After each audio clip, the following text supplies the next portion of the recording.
favor, uma salva de palmas para a Gol e para a Joana. Como a gente vai disputar com o barulho, a gente vai nesse bate-papo e vai passando algumas informações aqui que são para apoiar a nossa conversa. Legal, beleza. Mas vamos fazendo pergunta e se apresentando. Obrigado Bacana. por todo mundo aí. Demais ter o selo Risco aqui também. Que massa. Massa. Vamos em frente, então. Vamos conversar, vamos levar isso. Eu queria entender um pouco melhor, que vocês compartilhassem com a gente o surgimento mesmo do coletivo, né? Eu li uma espécie de manifesto de vocês e me chama a atenção também que a Joana está aqui, porque no começo era um grupo formado só por homens.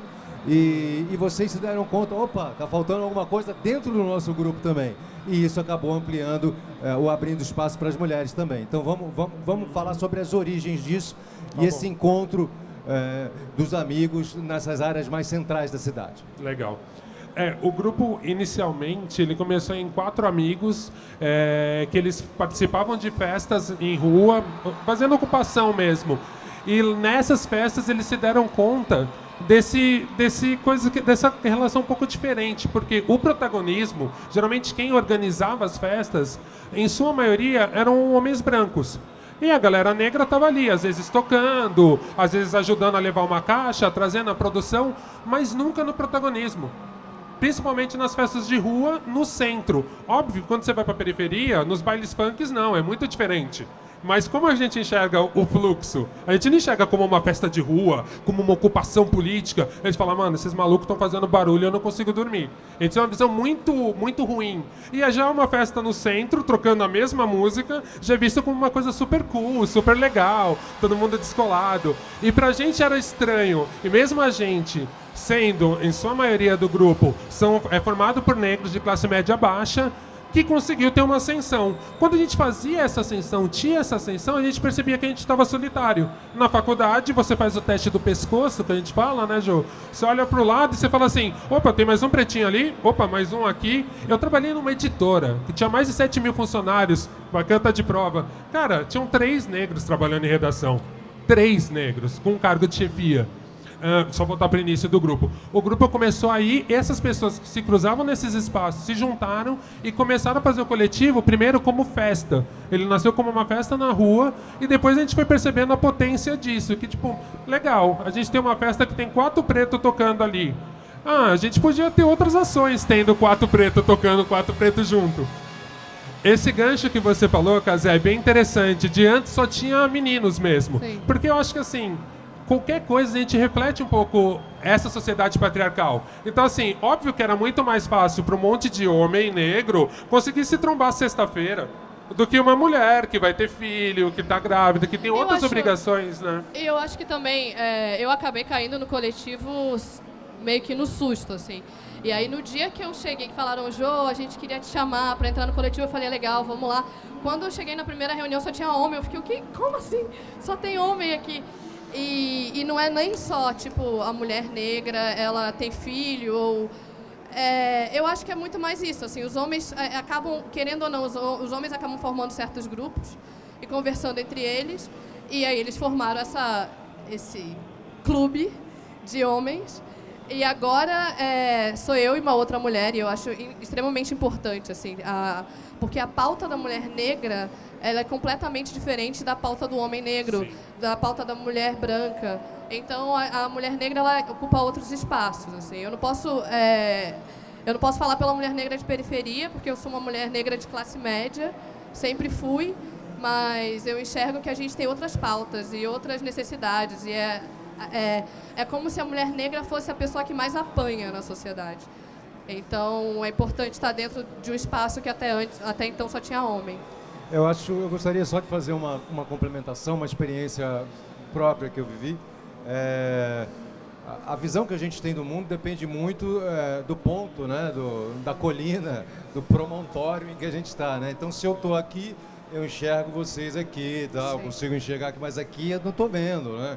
Você que está aí está enxergando de outra forma, tá? Né? A gente tem vivências e tudo. E acho que uma das maiores habilidades que a gente precisa desenvolver nesse momento é a de empatia, de conseguir se colocar no lugar do outro.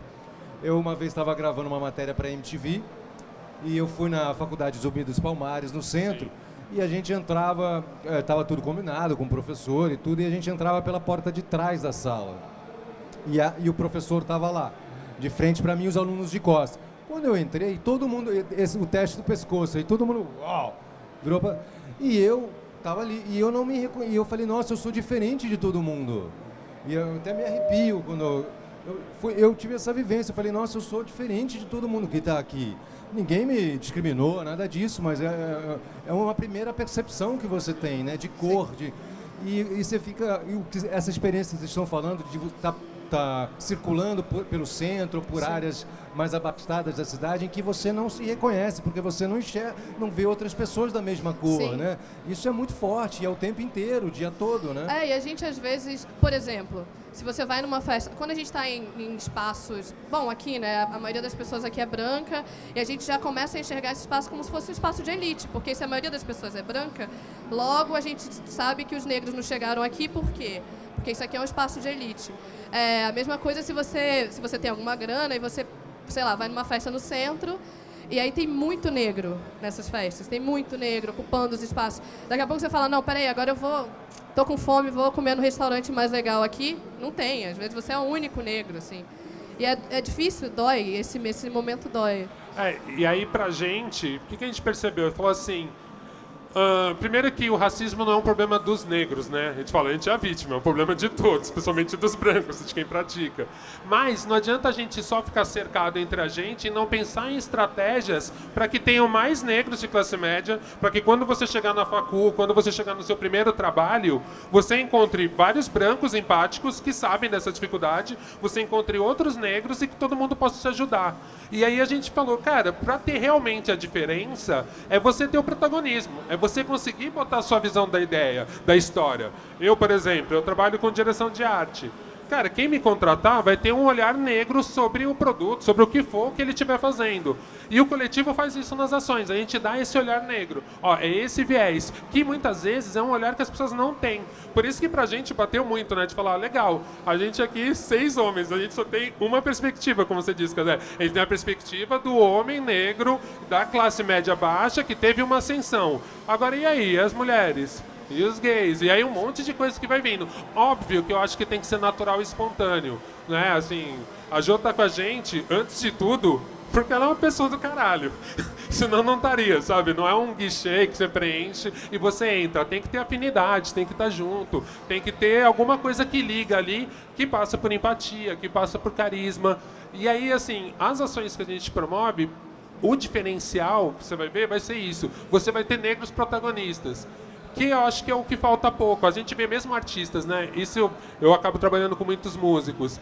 Você vê na maioria que às vezes tem muita cantora negra, né? Hoje a gente vai ter a Tássia, a MC Carol, enfim. Você vê que hoje em dia a mulher negra está em ascensão. Mas várias vezes você olha a produtora ou o empresário, nunca é negro.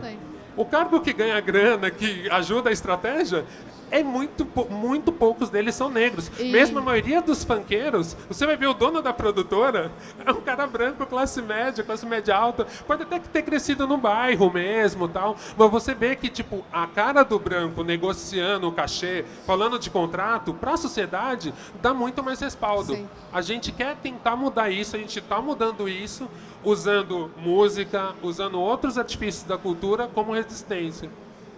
Não, é isso. Não, é isso. E que a gente tenta também se pôr em espaços de intelectualidade negra.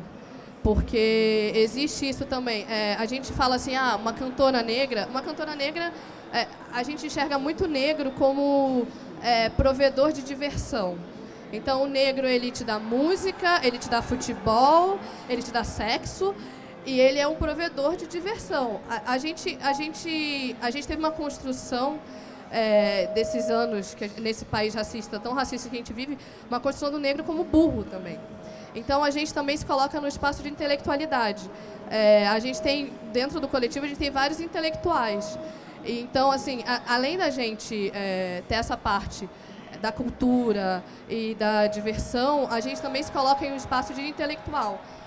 Porque é extremamente importante a gente promover talvez um exemplo, até um pouco meio querer salvar todo mundo, mas não é, mas assim, um exemplo que a gente não é só diversão. A gente é diversão, mas a gente também é inteligente pra caralho, sabe? A gente também é capaz pra caralho. Eu acho legal, a gente percebeu isso, assim, no começo a gente começou a ser associado muito a essa questão do entretenimento. Aí a gente pensou, putz, mas só com as festas, com as ocupações, apesar da gente festa e ocupação como um ato político, a gente falou, cara, a imagem é muito forte. Cara, você vê um monte de maluco tocando. A gente toca geralmente 6, 8 caras, meninas junto, gay junto, todo mundo no palco. É muito forte essa imagem. Mas é uma imagem que a gente já tem do negro promovendo festas. E aí a gente começou a pensar, putz, a gente tem que fazer mais conteúdo. No grupo tem antropólogo, tem sociólogo, e a gente começou a produzir. Primeiro, na página do Facebook, a gente começou a dar muito share. A gente acabou servindo como um curador de conteúdo. Esse texto é muito legal, vamos dar um share. A nossa página tem 10k de seguidores. Ela tem um alcance interessante e bem difundido, não só de negros, de brancos também. E aí a gente começou a produzir mais conteúdo. Esse ano, por exemplo, a gente estreou uma série que o Marcos, que dirigiu, um dos membros do coletivo, em que ele pega o mote do cabelo. Ele entrevista uma pessoa branca, uma pessoa negra, e conta uma história sobre o cabelo. Casé, conta uma história como é ser careca. E aí você conta uma história e a gente vê essa história também de uma pessoa negra. E aí é muito legal quando você cruza histórias. Às vezes são histórias tristes, às vezes são histórias banais, mas é muito louco como essa questão de identidade é diferente e, ao mesmo tempo, tem uma parte que une, porque como é importante, né? A autoimagem, a estética. E, com certeza. Então, assim, a gente vai pensando. Depois a gente vai passando nos slides que tem mais enfim, coisas, mais ações exemplos, que a gente ilustrações. fez, enfim. Depois você atua mais na área de direção de arte. E você, Joana? Eu sou redatora de agência. Eu sou redatora publicitária, eu escrevo. Você é redatora publicitária. Nós somos dois vendidos, assim, pro sistema. Infiltrados, melhor. Infiltrados. Sim, é o hackeamento. Somos muito capitalistas. Pô, e na agência, quantas negras como negros tem? Como é bem complicado, assim. Eu escrevi um texto até, se vocês quiserem procurar, aí um dia se chama A Única Negra da Criação. Porque em agência é isso. Agência, e além de ser negra, eu também sou mulher, né? E eu sou da parte de criação, que é a parte que é tipo dos caras. Usar óculos também. Os óculos. Outro recorte. Eu sou rondoniense, tipo outro recorte. Não, então, na criação, que é um lugar masculino, branco, de classe média, é muito difícil. Tem um tempo que eu estou num período de desconstrução, que todo mundo tá, mas também porque eu me via muito assim, um dos caras, sabe? Os caras falavam, é isso aí, coçou o saco, é isso aí, cara, legal. E aí eu fui virando mais assim, não pode falar isso, não pode fazer aquilo. E aí ser negra é também uma coisa muito complicada e difícil, porque as pessoas elas conseguem enxergar machismo. Se a gente começar a observar as propagandas dos últimos tempos, o machismo, ele está meio que... as marcas estão falando, não somos machistas, não queremos ser machistas. Então, quando você vai discutir com alguém sobre machismo, fala, pô, cara, acho que isso que você falou foi machista. A pessoa até entende, fala, realmente. Agora, quando você fala racista, tipo, você está xingando até a última geração da pessoa. Então, eu me vendo agora nas agências como uma mulher negra e eu falo, legal para você ter uma mulher negra, não é? Legal. Mas é extremamente difícil porque ainda é uma pauta muito delicada. Assim, as pessoas têm muita dificuldade em falar de racismo, né? E reconhecer o racismo. É verdade. É muito difícil, assim. O machismo, a gente está nesse período que, né, o feminismo e tal. Agora, o racismo é extremamente difícil. Isso que você falou é verdade mesmo. Isso faz até um link com parte do manifesto, estou chamando de manifesto, que eu li de vocês, referente a essa absorção e apropriação da cultura negra. Eu queria que vocês falassem assim, o negro meio como figura exótica, né? Não, vamos chamar um negro, então, para compor a redação. Na minha festa vai ter um amigo negro. A gente fala do token. É o negro token. Token? É o token, que a gente às vezes só tá no lugar que é porque... Você está ali decorando, como um totem. Você fica ali, pronto, a baguinha do pretinho temos aqui, como uma boy band, sabe? Você tem o pretinho, tem a japonesinha. Sim. É por isso que a gente... Não, eu tô aprendendo a capitalizar isso, sabe? Como eu sou publicitária, tô falando, você quer um token, então vamos lá, mas vai custar uma grana seu token. Mas eu tô tentando inverter a lógica do mercado, assim, sabe? Chamam a gente só porque a gente é negra, então vamos tentar fazer alguma coisa. Você participa de reuniões também, porque às vezes os criadores têm reunião com o cliente, né? Para explicar o planejamento, para explicar o conceito da campanha e tudo. Você percebe, já viveu alguma situação que você falou, esse cara olhou estranho pra mim, ou porque eu sou mulher, ou porque eu sou negra, alguma coisa. Sim. Não, tem umas situações que as pessoas acham que eu sou burra, mas é porque a mulher negra tem esse papel de mulher burra, então, assim, e aí é muito difícil porque eu tenho que ficar me provando o tempo inteiro, eu tenho que ficar falando sempre, não, porque segundo sei lá quem, eu não sei quem, não sei quem lá, é meio cansativo às vezes, assim. E aí tem dias que eu assumo, tá, beleza, vou ser idiota mesmo, fico lá sentada, assim, mas já ouvi. E também as pessoas, quando a gente está num lugar muito branco, as pessoas acham que tudo é tudo bem. Então, uma vez eu estava na agência, por exemplo, e uma menina que trabalhava comigo falou com o meu chefe assim, você gosta de um pretinho assim, né? Falou pra ele. Aí deu uma piscada assim. E aí ele, não, porque a gente estava fazendo um casting, né? E ele falou que queria um negro. Aí ele, o casting, né? Ela, tá, não, você gosta de uma pretinha. E eu assim, ó, no meio, assim, meu Deus, que conversa é essa? Eu tô aqui no meio. Gente, eu tô aqui. Sabe? Então, tem isso, assim. Não, você não é pretinha, você fez faculdade. Então, é uma lógica desse tipo. E as pessoas às vezes esquecem que você é negro, assim, falam mais groselha. Tem uma outra coisa que acontece muito no mercado publicitário, eu acabei migrando muito pra direção de vídeo. Então, assim, me chamam pra temas que são de negros. Então, eu dirigi um trailer de uma série sobre hip hop. Óbvio, na minha carreira, eu trabalhei muito com hip hop, eu conheço muito música, eu faço clipe de banda, ok. Mas assim, quando vocês vão chamar um homem negro para dirigir uma campanha da Óticas Carol? Saca? Tipo, preto usa óculos. Então, assim, você percebe que às vezes, quando você passa essa barreira, você vira o especialista. E assim, eu não posso falar por todo o movimento negro. Tanto que a gente sempre fala, são os movimentos negros. O diferencial, eu acho, do coletivo nesse momento a gente tenta abrir porta para outros negros de classe média, funciona como um hub. A gente não precisa tocar em todas as festas, a gente não precisa estar em todos os eventos, mas se tem um nosso, ele vai abrir porta para outros. Ele vai chamar outros negros influentes que às vezes não tem esse espaço. Então depois a gente vai passar se quiser adiantar até, Jô, pode ser. A gente vai passar um pouco do nosso hub. A gente vai chamando outros negros que estão produzindo para também dividir um pouco esse protagonismo, para também conseguir alcançar mais pessoas. Legal. A gente entra numa, tipo, My People First, assim. Que se for para indicar alguém, a gente prefere indicar negro, sabe? Sei. Se for para indicar uma mulher negra, sempre a gente. Assim. Esse primeiro painel, então, fala um pouco pra gente. Então, esse primeiro painel, por exemplo, a gente mostra... Putz, a letra tá bem pequena para vocês, né? Mas eu vou ler só alguns casos. A gente mostra alguns dos grupos que a gente se uniu, ou fez junto, ou serviu apenas como hub mesmo. A gente tem um contato na prefeitura, vai ter um evento tal. Vocês não querem falar? Não, por que a gente vai falar? Nós somos homens negros, ou a gente não tem a vivência que esse grupo, que o coletivo de Jeje, que dá aula para mulher negra na periferia, eles têm muito mais. Pô, vamos falar com elas e faz essa conexão. Então, assim, hoje em dia a gente entende muito mais que, além daquele vetor de produção de conteúdo, de compartilhamento de conteúdo que a gente acha bacana, tem essa coisa que é muito por trás ali, que está nos bastidores, que a gente vai se ajudando, e a gente sempre gosta de usar esse termo, que é um termo da moda e tem tudo a ver com a Campus Party, que é o do hackeamento. Eu não tenho que ficar batendo nas pessoas, cara, tipo, você foi racista, não é isso. Mas é entender e falar, cara, você quer ser mais legal? Você quer ser mais bacana? Seu evento tem mais a ver no seu evento? Se você vai falar de música e resistência, tem esse cara aqui, o Fábio Luiz, esse cara é muito foda. Ouve esse cara aqui.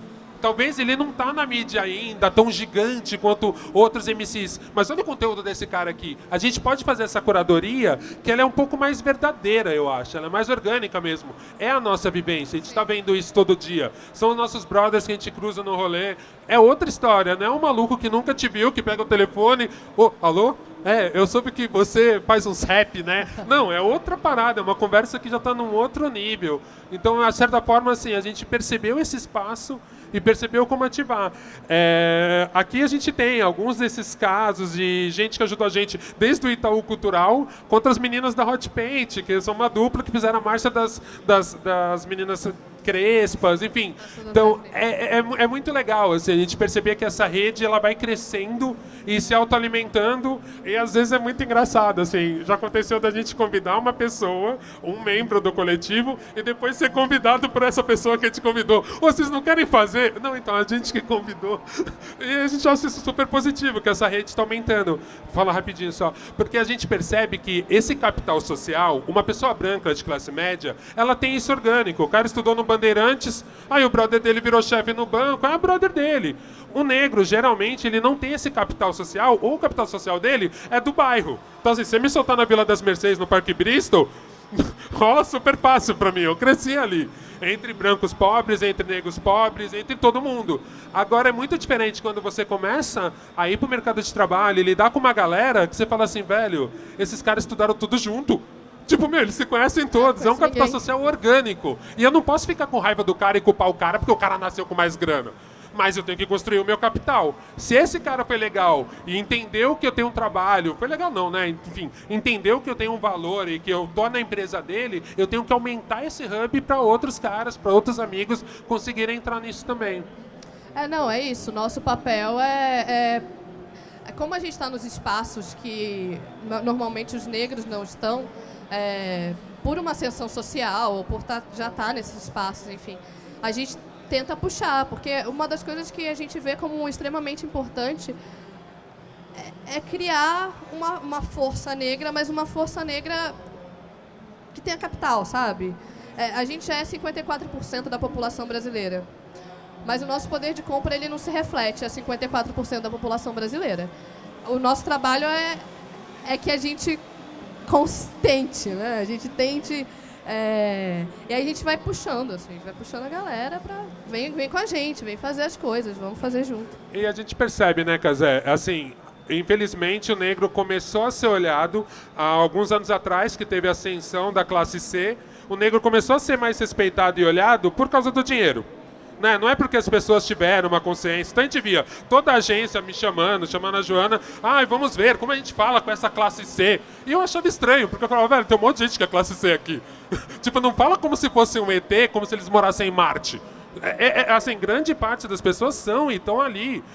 Mesmo você olhando a estatística do IBGE ali, tem um monte de gente que mas aí você começa a perceber que tem vários agravantes nisso. Que aí é quando você é negro, quando você tem traços nordestinos em São Paulo, e aí a pessoa não, tipo, já te entende como aquela coisa, ele te bota naquela caixinha. E às vezes você via que o cara falava assim, velho, calma aí, você não cresceu também ali, tipo, naquele bairro tal? O cara, cresci. Então, velho, desculpa, me dá um abraço, você é classe C. Agora vamos conversar, vamos passar além nessa conversa. Porque a classe C é negra e a classe C, tipo, são coisas diferentes, né? Porque é isso, ser negro no Brasil não é legal. É diferente, Então, assim, isso foi muito interessante, assim, de ir percebendo que teve esse momento. Agora, como entramos em crise e o negro deixou de ter esse poder, ou está tendo menos esse poder, porque é o primeiro vulnerável socialmente, é o primeiro a perder emprego, a mulher negra nem se fala. A gente está num momento que é um momento que começa a ter um diálogo muito mais honesto. Porque, assim, há 4 anos atrás, há 10 anos atrás, vocês acostumaram a conviver com a gente em alguns lugares.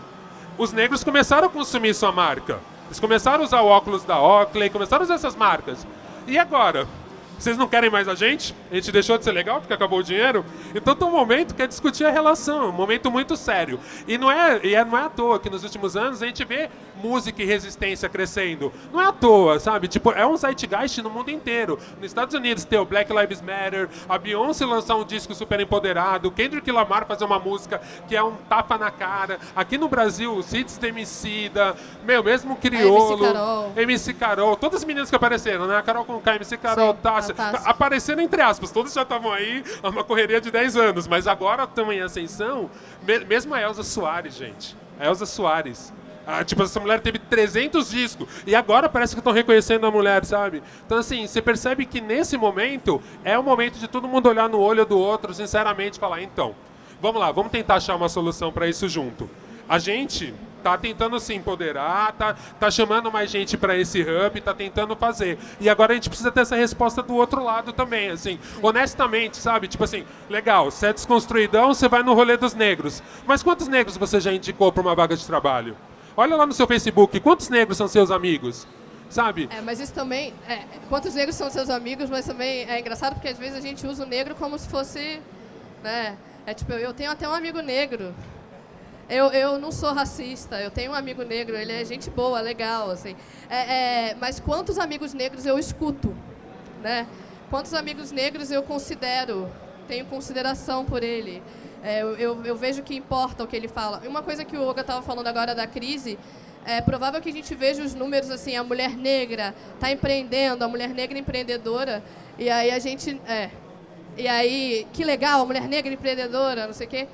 E que, na verdade, a mulher negra, ela não tem espaço no trabalho formal, né? E vira empreendedora. Eu adoro quando eles chamam bico de empreendedor. Eu adoro isso. A pessoa, eu entendo, realmente, na denominação, a pessoa que está fazendo unha para outra, ela é uma empreendedora. Mas é muito diferente das startups que eu trabalhava quando eu estava na Info. Tem algum investidor anjo para a tia que está na favela fazendo unha, para essa empreendedora? Então, às vezes, eu acho que é meio complicado esse discurso muito liberal. Óbvio que tem várias coisas que são interessantes e que ajudam a pessoa a progredir, mas às vezes o jeito que classifica é um pouco escroto, assim, quando a gente vê desse lado. Quando você vê de perto, você fala assim, gente, tira essas palavras bonitas, vamos lá na periferia mesmo. Vamos ver pra menina que vende gelinho na porta dela na Coab, Tiradentes. Vê se, tipo, é isso que você está computando aí no seu dado e falar, vou jogar qualquer número. Oi, tá certo? Vou jogar qualquer número aí, mas assim, fica lindo quando você fala lá, não, mas 60% dos empreendedores, do microempreendedores são negros. Aí você fala, tá, agora acompanha esse cara. Daqui 3 anos, esse cara continuou, ele conseguiu... Esse cara só tá aí porque não tem espaço no mercado formal, né? Que a nossa fala é de empreendedorismo. E aí a gente acaba falando, quando a gente lê esses números e quando você também é alheio à realidade negra do Brasil, você fala, nossa, que foda, né? Tá cheio de empreendedor negro, nossa, que demais e tal. Mas se você chegar pro cara e falar, querido, tem aqui, ó, uma carteira pra você, uma carteira assinada, que ele, olha, acabou, largou o empreendedorismo dele, vai ser CLT. A gente está quase chegando no final, eu queria saber se vocês conseguem rapidamente enumerar as estratégias de ação, então, para mudar, para reverter essa situação. Aqui a gente botou algumas das ações no ano, também está muito pequenininho para vocês verem, mas eu vou falar mais dos planos para 2017. Um dos planos é a gente montar o nosso podcast para ter essa discussão um pouco mais profunda. A gente vê que podcast é uma plataforma que está, principalmente a galera da Campus Party, eu imagino que a maioria de vocês ouvem podcast, acessam podcast. A gente vê que é uma plataforma que dá para você discutir 1 hora. Quando o cara está num busão, se locomovendo, está no transporte público, ou mesmo no seu carro, ele consegue ouvir um debate com um pouco mais de profundidade. Óbvio, aqui a gente está falando super rapidinho, uma coisa super informal. Então é um jeito da gente conseguir transmitir esse conteúdo com mais qualidade, trazer convidados, trazer gente para discutir temas que estão aí, que estão rolando essa semana, a gente consegue dar uma agilidade e ter esses vários tipos de olhares. Então, assim, vai ter desde o Túlio, que, é sociólogo, discutindo, vai ter o Márcio, que é sociólogo também, é cientista social e está aí produzindo eventos, vai ter todo mundo com um olhar e uma discussão um pouco mais profunda para a gente entender melhor e poder se aprofundar nessas questões negras. A gente também está bolando para esse ano um festival, que vai misturar não só bandas, enfim, cinema negro, teatro negro, dança negra. Esse é o nosso projeto mais ambicioso, a gente acha que até o final do ano a gente consegue ter. Vai sair. E também, um dos nossos sonhos é ter o coletivo Sistema Negro Visita. E a nossa ideia, porque assim, a gente percebe que tem vários lugares que eu tenho acesso, e pela minha carreira, enfim. Mas, por exemplo, tem muita gente que queria estar nesses espaços, visitar uma Volks da vida. Sim. E aí, quantos negros visitam uma Volks ou visitam o Google? Então a gente quer promover esses espaços, não só de empresa, mas a gente fez, por exemplo, um primeiro que era para o Museu Afro, e com um curador e ele explicar o Museu Afro para uma galera que quiser ir. Agora a nossa ideia é tentar ser mais além, sabe? Tipo, visitar quilombos no Brasil. Tentar pegar uma agência de turismo parceira e juntar uma galera e falar, velho, você quer conhecer os quilombos? Lá no Maranhão tem, lá em Alcântara tem. E é legal isso pra gente que é negro, porque a gente teve nossa história muito apagada, né? Então, assim, às vezes você não sabe de onde você veio da África, você não sabe de onde é que veio. Se você falar com uma pessoa branca, ela sabe assim, não, minha família se chama Rotzenberg, a gente veio dali do meio da Alemanha, não sei o que lá. A gente fica, não sei, e a gente desconhece esses movimentos de resistência, tipo o quilombo, a gente não sabe, a gente não tem essa... Sim.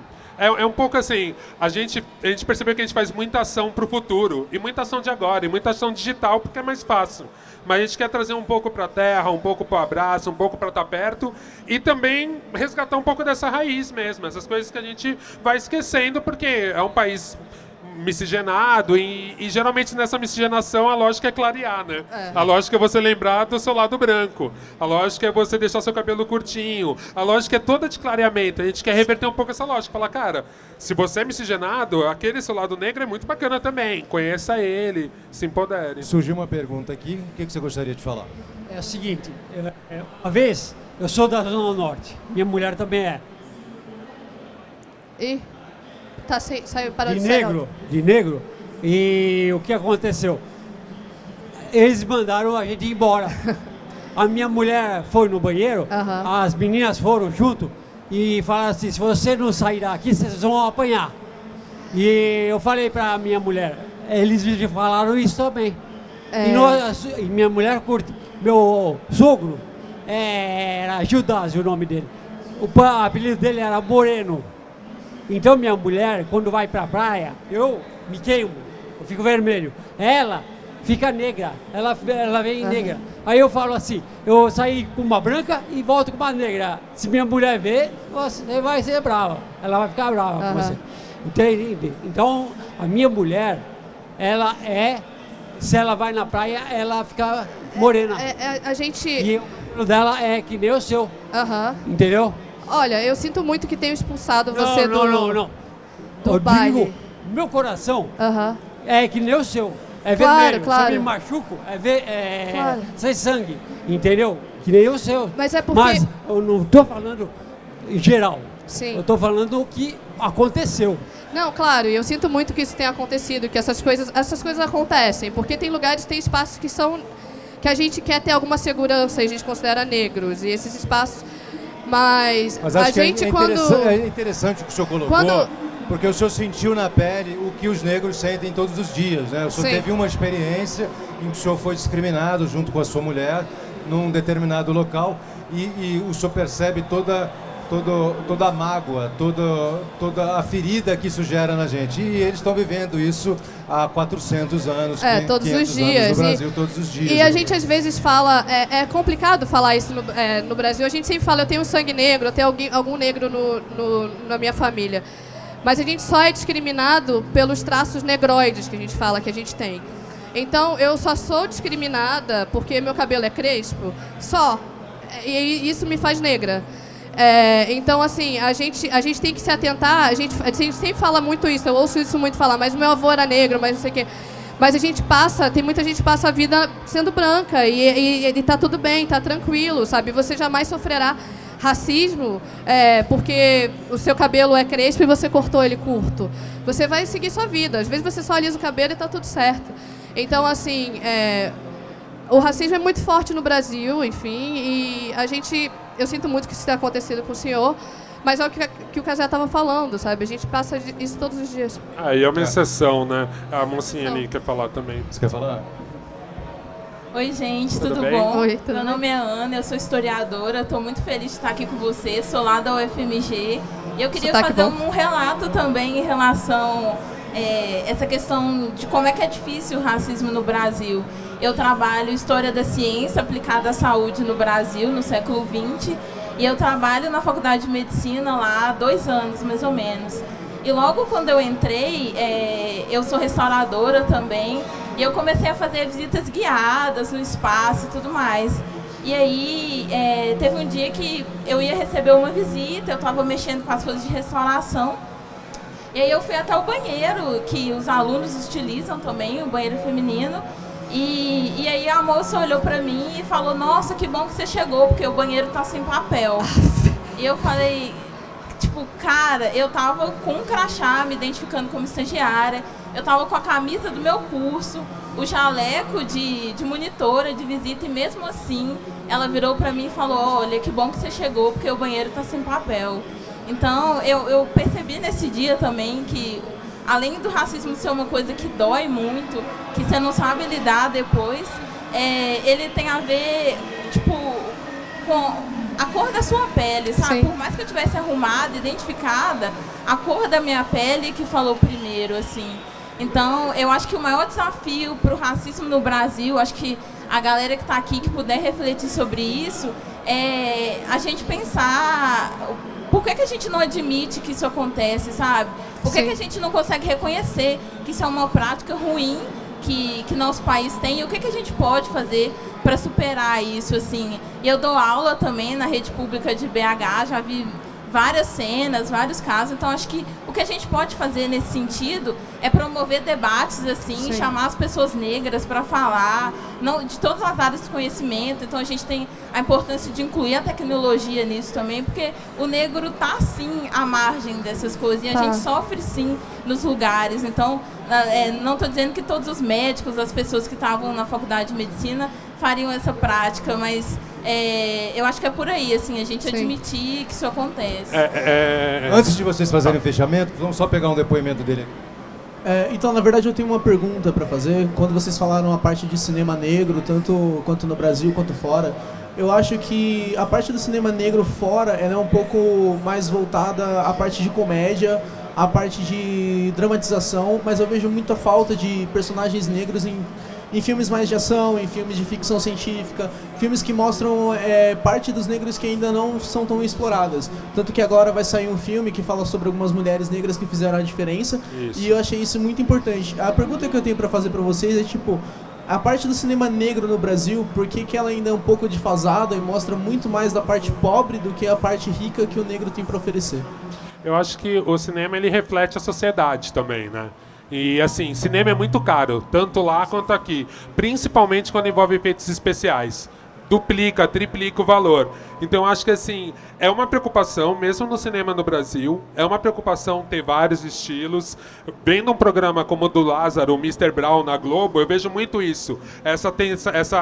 Essa forma de hackear o sistema, de usar o dinheiro deles, usar a estrutura deles e conseguir produzir uma obra que é baseada no humor, mas que tem muita sacada, que não foge dessa questão negra, que é provocativa. Então, acho que ainda é uma questão de grana. Você vê que diretores que são mais reconhecidos, eles conseguem fazer esse leque de estilos de filmes muito maior, né? Então, assim, eu acho que é uma questão de ir tendo mais nomes em ascensão. Eu acho também que a gente, eu não sei se vocês recordam, se vocês lembram, mas o Brasil, ele não teve incentivo a cinema durante uns bons anos. Assim. Na época do Collor, ele cancelou completamente. Então, tem um pouco a ver com isso também. Assim, o cinema no Brasil, de uma forma geral, ele está voltando agora, né? A gente teve o cinema brasileiro voltando agora. E a gente, como negro, que está às margens da sociedade, o dinheiro demora um pouco para chegar na gente. Então, assim, se está voltando agora para os brancos, se a galera está voltando a fazer cinema agora, vai voltar, para mim, né, isso. A gente vai demorar um pouquinho ainda para ter um cinema negro, mas um cinema negro de massa. A gente tem produções culturais e tem documentários incríveis sobre negros, para negros, maravilhosos, mas, assim, massa, eu acho que vai demorar um pouco, porque a gente teve esse problema no governo Collor, e vai demorar um pouquinho para o dinheiro chegar na gente, assim. A grana vai demorar para chegar na gente, como tudo demora mais para chegar na gente, essa grana do cinema vai demorar para chegar na gente. Você estava falando do cinema, mas você falou que tem filmes maravilhosos. Fala que filmes que são. Cabela é maravilhoso. Qual? Cabela é maravilhoso. Era esse que ia falar? Cabela é maravilhoso. Tem uma documentarista que eu gosto muito, ela chama Jéssica Silva. Procurem mais sobre ela é muito boa. Só que eu sou muito ruim de nomes, mas ela sempre faz umas exibições. Ela fez Vidas de Carolina, que está sempre no Aparelha Luzia. Tem um diretor que é bem legal, ele tem muito curta, tem coisas no YouTube, tem filmes extensos, que é o Joel Zito. Ele é um dos maiores cineastas negros daqui e que eu acho que vale muito a pena a pesquisa. Joel Zito. Qual que é a próxima pergunta? Tem uma pergunta aqui da Tassi. Na verdade, não é... Oi, gente, tudo bem? Não é uma pergunta, é só um adendo na questão do cinema negro. A Yasmin Tainá, que é a diretora roteirista do Cabela, ela acabou de ir para o Festival Internacional de Roterdã, nos representar, convidada diretamente pelo diretor do festival, que ele ficou surpreso em saber que existia produção do cinema negro no Brasil, porque ele nunca ouviu falar. Como que funcionam essas coisas? Cabe à Ancine enviar o nome das produções, mas a Ancine nunca enviou nenhuma produção negra. E então, é muito louco, porque o Jefferson D já fez pelo menos 5 longas, até com atores globais, e não aparece, né? Exato. Então, a invisibilidade das produções negras também é um fator muito decisivo para que não consiga acessar as massas e chegar em mais pessoas. Tipo, chega de uma maneira meio quase que sorte, vamos dizer assim, porque aí um cara em outro lugar do mundo descobriu e agora ela levou mais produções juntos com ela. E mesmo assim, a gente só sabe porque a gente é negro, né? Essas coisas a gente acaba sabendo porque a gente é negro. Porque tá na rodinha ainda, né? Porque assim, eu conheço ela e por isso que eu sei disso. Agora, existem milhões de pessoas no Brasil que não têm ideia do que isso tá acontecendo. Sim. Completamente, tá. Tarde, meu nome é Marcelo e eu gostaria de fazer uma pergunta porque eu sempre me envolvi com causas negras, na época que tinham democratas e tal. E na minha família, por exemplo, a minha mãe... Que legal, sua mãe foi na Democratas, no clube? Ela foi, desde aquela época, 1992. Incrível. E é o seguinte, minha mãe, ela sempre teve um poder, uma situação de destaque pelo estudo dela, porque hoje, que nem ela, no caso, ela era comandante da PM e tal, não sei o quê. E ela sempre falou, você, no caso meus irmãos, né? Vocês são negros, e vocês são filhos de comandante. Então vocês têm que dar o exemplo por vocês serem filhos de quem são, porque vocês herdarem a raça que vocês herdam.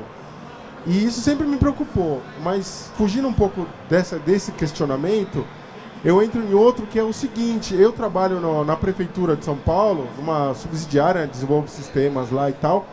E gostaria de saber se existe um projeto voltado para as ONGs na questão de formar jovens na parte de desenvolvimento de sistemas, na área de TI, na área de projetos. O que a pessoa que detém o conhecimento, onde que ela vai buscar a parceria? A gente tem um exemplo aqui, ó. Cadê? Foi embora. Cadê a Iana? Bom, minha amiga estava aqui. Ela tem é para mulheres, mas elas priorizam mulheres negras. Se chama Programaria, que é uma escola de programação para mulheres, mas quando elas fazem a seleção, elas priorizam mulheres negras. Mas é para o jovem negro, porque eu sei que o japonês se ajuda, o judeu se ajuda, e o negro... É até triste falar, porque o negro só se ajuda para ir no samba, para ir na escola de samba. O negro não se ajuda, vamos ali fazer um Enem, vamos ali... Então... Mas é justamente esse ponto, né? A gente foi educado a não se agrupar. A gente foi educado a isso. E sempre quando a gente é miscigenado, então assim, se meu pai é branco, eu já viro moreno. Eu não sou negro, né? Então, assim, para a sociedade, é bom eu dar esse status e ficar distante desse lado. É diferente quando você vê em outras culturas menores que já vieram desse sofrimento. Os japoneses, os judeus, eles já eles passaram por situações que eles tinham que se juntar mesmo. E eu acho que tem uma coisa também, desculpa, Olga, que é o nosso poder, de fato. A gente fala que os japoneses se juntam e que a gente, às vezes, não se junta. Eu acho que assim, existem iniciativas que agora a gente está se juntando, como o nosso coletivo é um exemplo, mas pode ser extremamente complicado. Assim, eu vou me juntar, mas eu não tenho o saber, sabe, necessário para aquilo. Eu vou me juntar, então a gente acaba a gente acaba indo para os espaços que são relegados a gente. A gente vai para o samba porque a gente é do samba, né? Deram isso pra gente. A gente não é da intelectualidade. Então, eu acho que a gente acaba fazendo essas coisas porque foi um espaço que foi dado pra gente. E eu acho que também, assim, é um problema que é de todos. A gente vai conseguir resolver quando a gente conseguir conversar com todo mundo. Óbvio que eu entendo quando você fala numa coisa prática. Pô, por que não tem uma escola? Tem algumas, tem mas algumas. Ainda é muito pouco, eu concordo contigo. Eu não sei, porque no meu caso, eu trabalho com a web faz 10, 12 anos e tal. Eu tenho um conhecimento, não digo que eu vou... é amplo, vamos falar assim, no modo geral. E eu gostaria muito de pegar o jovem da periferia lá, falar, meu irmão, você quer ser alguém na vida?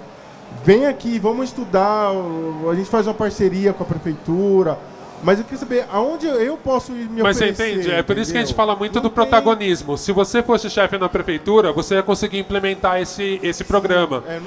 Não, eu digo, por isso que eu falo, assim, a gente está lutando para ter esse protagonismo. Porque aí, mais pessoas como você, como eu, a gente consegue ter poder para conseguir fazer essa transformação.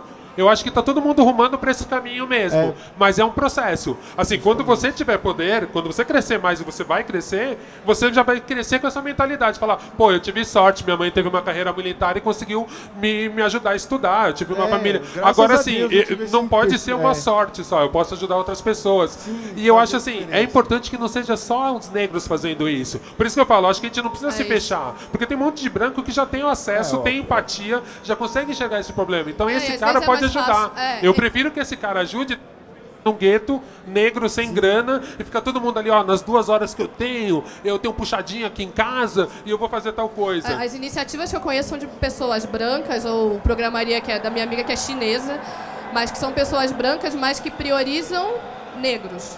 Então são iniciativas de pessoas brancas, mas elas priorizam porque negros. A gente começa a entrar numa outra questão, que é o seguinte, eu vou prestar um concurso ali. Quem que passa? É o japonês, é o chinês, é o alemão, um ou outro negro. Mas a gente tem um problema muito, mas a gente tem um problema muito grande de acesso também. É porque a gente, é que você está falando no final, da ponta. Mas assim, é porque a gente, às vezes, o negro, se ele não tem uma educação boa ali de base, porque querendo ou não, a gente depende ainda, como negro, de escola pública. Porque a gente, quando a gente fala, a maioria do, sei lá, pobre, é pobre que tem que ter acesso. A maioria da população pobre do Brasil é negra. E a maioria da população que vai para a escola pública é pobre, logo negra. Então, quando a gente tem um ensino sucateado como o do Brasil, é muito difícil você conseguir chegar na ponta, que é um concurso, sabendo, assim, sendo diferentemente de um japonês, de um chinês, que a gente teve, que tem acesso. E tem uma questão da representatividade, né? A gente pensa no japonês, no chinês, no alemão como pessoas muito inteligentes. O japonês é o CDF. E assim, é engraçado, porque você vê poucos negros nesse lugar, logo eles inspiram poucas pessoas. Eu gostei muito quando o menino falou desse filme, das 3 negras que trabalharam na NASA, que é isso, tipo, a gente vê poucos desses caras. A história dessas mulheres é da década de 50, 60. Agora só saiu um filme. E aí, assim, a história sobre o Aaron Cohen, que foi um menino que, quebrou a internet, fez um esquema de hackeamento para tirar o conhecimento da faculdade e dividir, foi há 2 anos atrás que o moleque morreu, sei lá, 3 anos, e já tem um filme dele. Entendeu? A história negra, como tem poucos protagonistas com a câmera na mão, demora tipo 40 anos para ser contada, pra gente ter exemplos bons. E a gente vai chamar mais alguns protagonistas agora para fazer parte da nossa conversa. Obrigado, viu, gente? Valeu aí.